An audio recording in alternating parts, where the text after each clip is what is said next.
திமுக கோட்டு கேப்பீங்களா நீங்க யூனிஃபார்ம் போட்டுட்டு பேசுறது யாரு என்ன அலோவ் பண்ணது உள்ள யாரு ஒண்ணு அலோவ் பண்ணது உள்ள வந்து வேட்பாளர் வந்து வரக்கூடாது சொல்றீங்க வரக்கூடாது சொன்னீங்க வேட்பாளர்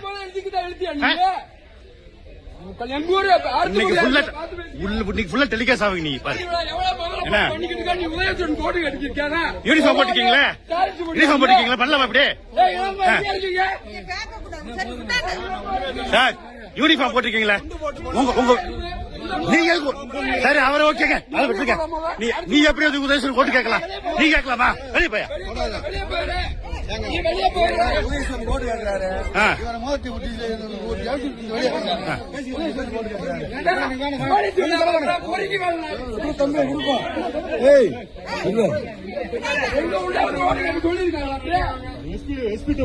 நான் இப்ப எஸ்பி அனுப்புறேன் எலெக்ஷன் கமிஷன் டிபார்ட்மெண்ட் அனுப்புறேன் உங்களோட லட்சணத்தை டூட்டி வச்சுக்கிட்டு பண்ணி யூனிஃபார்ம் போட்டுக்கிட்டு யூனிஃபார்ம் போட்டு பண்ணி அனுப்பிட்டீங்க இதுதான் வந்தீங்களாக்க